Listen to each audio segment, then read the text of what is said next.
Hi everyone, and welcome back to the Sports Countdown podcast with myself, Declan, and my friend Peter. How are we, Pete? Good, mate. All good. Awesome, man. So before we get started today, we're going to shout out freelance football ops who source paid football media roles, and they can be found on Twitter and LinkedIn. So this Friday, the Ryder Cup begins. It's the 43rd event in the Ryder Cup. It's in Haven, Wisconsin in the USA this time around. So we'll just get right into it, Pete. What do you make of Team Europe and Team USA? How do you think their matchups looking? Yeah, I mean, both teams really strong, I think, this year. I got to start with the Europeans, obviously, because captained by a good Irishman, Patrick Harrington. So they've got world number one, John Ram. He's going to be key, obviously. You know, going into some stats, he's had 15 top 10 finishes in the 2020-2021 PGA Tour. That's 6 more than any other player, so he's been on fire. And then, of course, you've got the older heads, the experience. Lee Westwood, 10 Ryder Cups, Sergio Garcia, 9, Ian Poulter, 6, Rory McIlroy, 5. So those guys are going to be key for Europe in terms of keeping a level head and also inspiring the younger players coming through and the less experienced ones. Speaking of those guys, you have Bernd Weisberger, Victor Hovland, Shane Lowry. They're all making their Ryder Cup debuts, so it's going to be interesting to see how they cope. It's such a huge competition, so it'll be interesting to follow their progress. And then you have USA, I would say, polar opposite. Dustin Johnson's their most experienced Ryder Cup player. He's 4 tournaments to his name. And then going from there, you have Jordan Spieth with 3, Brooks Koepka 2, and the rest have either just played once or, they're debutants. So they have 6 debutants in there compared to Europe's 3. So I think that might be a factor. But then you just can't ignore that, USA are, I'd say, by far and away the more in form at the minute. You have, obviously, Europe, as I mentioned, world number one, John Ram. But, USA then occupy 8 of the remaining top 10 spots. So you have DJ, JT, Cantlay, Morikawa. The list goes on. But it's kind of like almost like a football derby. Sometimes, form kind of goes out the window when it comes to a competition like this. So obviously huge pressure. You have the eyes of the world watching. You're representing your continent for Europe and your country for America. So, and then you have the same old fights and squabbles that are normally kind of kept for the US team. Obviously, Koepka and DeChambeau, famous rivals. DeChambeau's obviously, he's already said he's carrying a bit of an injury. Same with Koepka, and his attitude's already been questioned by a former Ryder Cup captain, I believe. So haven't even started yet, and they're already a few fights. So it's going to be interesting to see how it goes. I'm excited. Yep, definitely. As a man that doesn't watch a lot of golf, it's like crazy to see how like passionate the players get when they play in this, and obviously as well, the crowds. So the crowd's just so hyped up for it. But we'll get on to that. But is there any shock exclusions from either team that maybe you expected to see in there? Yeah, for sure. Probably have to start with Justin Rose for Europe. Such a big name in the world of golf, and in this competition in particular, he's played in 5 of the last 6 Ryder Cups. He was top point scorer at Gleneagles, I believe. He had a good finish there at BMW last week, and I've seen a lot of people, kind of on social media who are kind of shocked at his decision not to be included. But you have, the other side of the coin. He hasn't won a competition, I think, since January 2019. Just 5 top 10s in PGA Tour over the last 2 seasons. So I can kind of see Harrington's thought process there. After that, maybe going on points, you kind of have Victor Perez, maybe in with a shout. 8th in the European points list, 12th in the world points list. He's actually ahead of a few who did get in. But again, he's had just 2 top 20s since March, so he's certainly dropped off. Kind of a few other names maybe that might be a bit disappointed, but you have Alex Noren, Guido Migliozzi, Robert McIntyre, but I'd say they have a bit of a future in the tournament, so they'll most certainly be involved in future Ryder Cups, but obviously not this one. Definitely fewer headaches for Stricker for the USA team. Only big name I'd say is Patrick Reed. Stricker said he lost sleep over leaving Reed out, but He's obviously had a few health problems in recent months, and he hasn't played a lot of golf, so I can definitely understand that one. Other than that, maybe Webb Simpson, another name that could be mentioned, Billy Horschel, and then you have Kevin Kisner and Kevin Na. But for me, I don't really see any of those guys making it ahead of the current picks. Do you see maybe obviously you mentioned that the captains get to pick a few players to play in the squads. Do you think sometimes they might pick like the experience, like you kind of mentioned how experienced the European team is? Do you think that kind of comes into play, like maybe over an up and coming like hot shot that might make the difference or be like a real future player for either team, but you might just go with that little bit of experience in these situations over that? Do you think that comes into play from the captain's point of view? Yeah, 100%. Because I mean, the captains themselves they've played so much golf and they're really, really experienced. So I think they want to have people in there who know the game well, rather than you're kind of taking a big risk with a young player. It seems as any other sport, but it's a famous quote, like you can't win anything with kids. I forget who said that now in football. There you go. I mean, it is pretty similar. So you'd probably rather have a mix in there rather than more younger guys than older guys. But I mean, Harrington picked a good Irishman, Shane Lowry. So I mean, maybe bias comes into it even.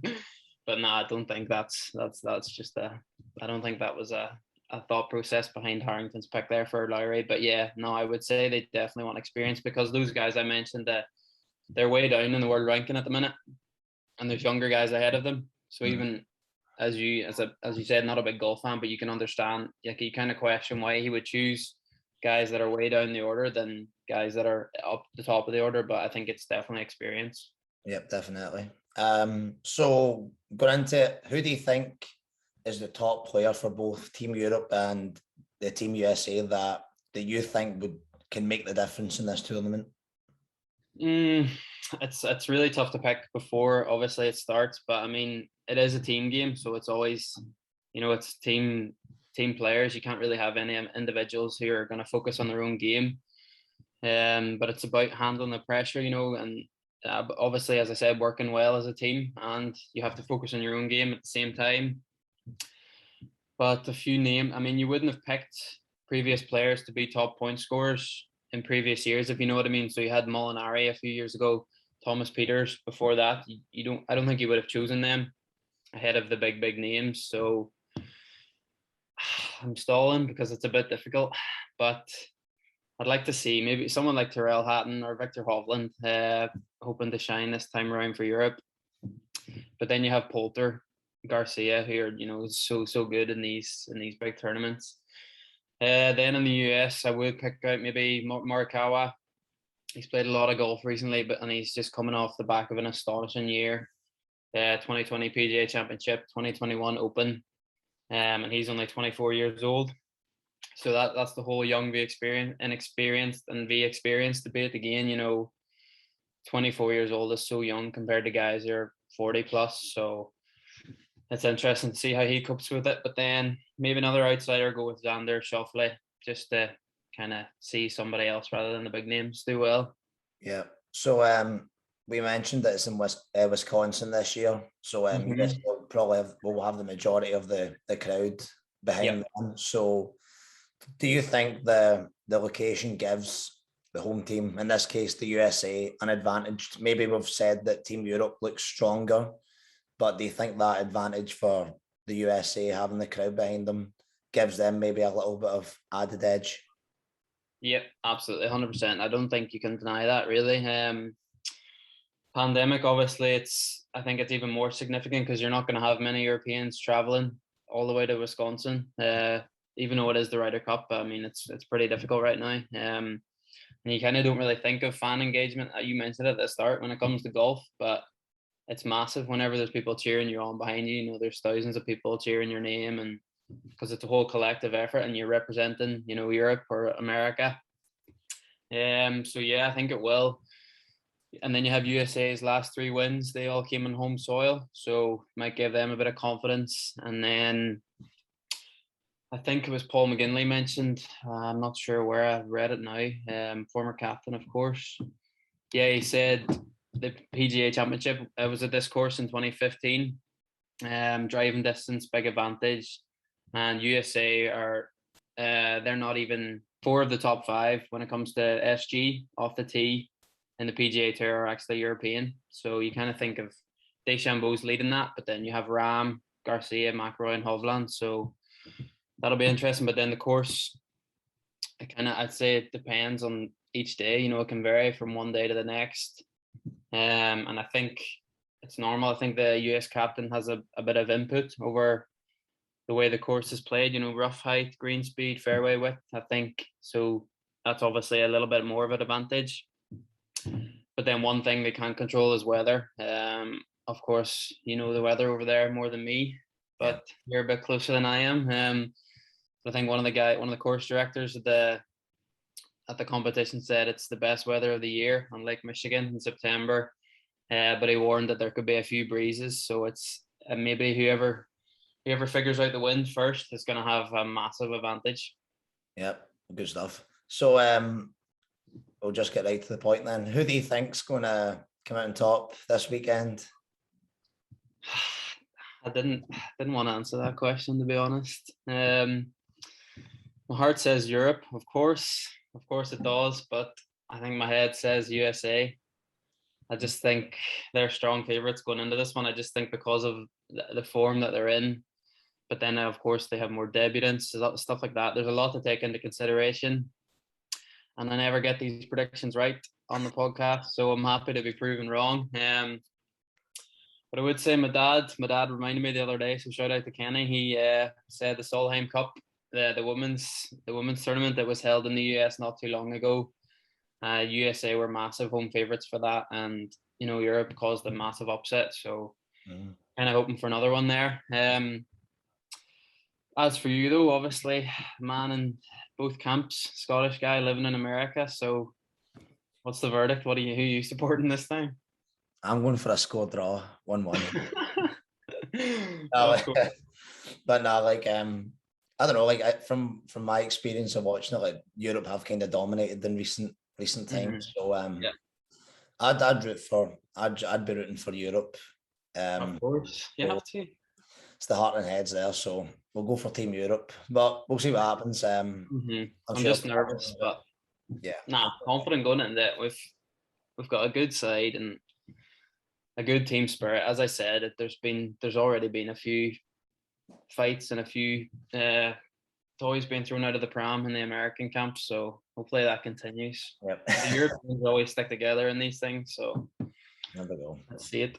Don't say that too loud now. You'll upset for American fans. But now we'll go to your countdown then, Pete. So you've kind of mentioned that there's always like great moments that happen at the Ryder Cup, whether it's great shots or like just craziness, like a bit of rivalry going on during the tournament. So we're going to go for your top 3 moments from the Ryder Cup. So very vague. It could be literally anything you want. So you want to get your top 3?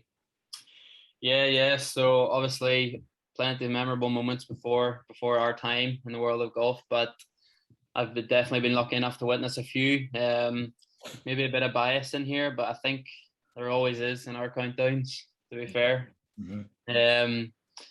Number 3, well, I was maybe too young to remember, you know, Darren Clark, good Northern Ireland man, obviously his heroics at the K Club in 2006. So for number 3, I've gone 4 years later, another Northern Ireland man. It's Graham McDowell. He was the man of the moment that year, battling it out with Hunter Mahan. I think first time I ever went to a Monday due to the bad weather. And he birdied the 16th to go 2 ahead and then held his nerve, and Europe won 14.5, 13.5.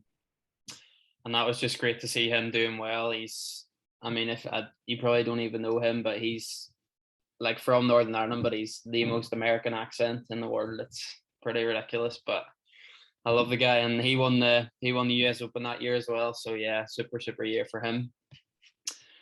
So number 2, on for Mollywood, which is the partnership last time out between Francesco Molinari and Tommy Fleetwood. That was France 2018. Those two were just unstoppable together. First European pair to win 4 matches together in a single Ryder Cup, and they had a really close bond on and off the field. There was even a video of the two of them waking up together the morning after in bed with the trophy in between them.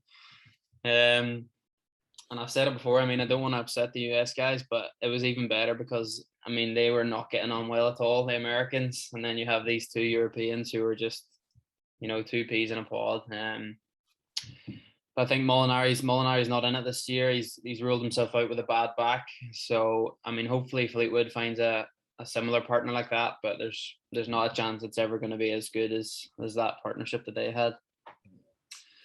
And then finally, number one has to be, there's no other, it's the Miracle of Medina. That was USA leading 10-6, I think, on the final day. And then Europe just completely turned it around. Just Ian Poulter, I think, kicked things off the day before. And then they took the final 8 and drew one of the final 12 matches to win 14.5, 13.5. Greatest Ryder Cup comeback ever, and definitely one of the greatest sporting comebacks ever. One of the greatest moments in golf, 100%. Absolutely, I do remember that being a really big thing going into the last year as well. So yeah, crazy things can happen in the game of golf. Yeah, no, I'm excited. Like it's a huge week, and I saw it today. They're all flying out today. You see them on Twitter and Instagram. All the Europeans are flying off to Whistling Straits. It's obviously a really iconic venue, and you see all the pictures already, and the course just looks in amazing condition as always. So it's set up to be a pretty belter weekend. Yeah, well, we'll look forward to that happening this week. Everybody, thank you for listening. Let us know who you're backing for the Ryder Cup. Sure. We'd love to see it. We'd love to see who's on Team Europe and Team USA. Make sure that you follow us on all our social media platforms. Again, thank you for your support. We really appreciate it. And we will see you all next week for another episode. Take care.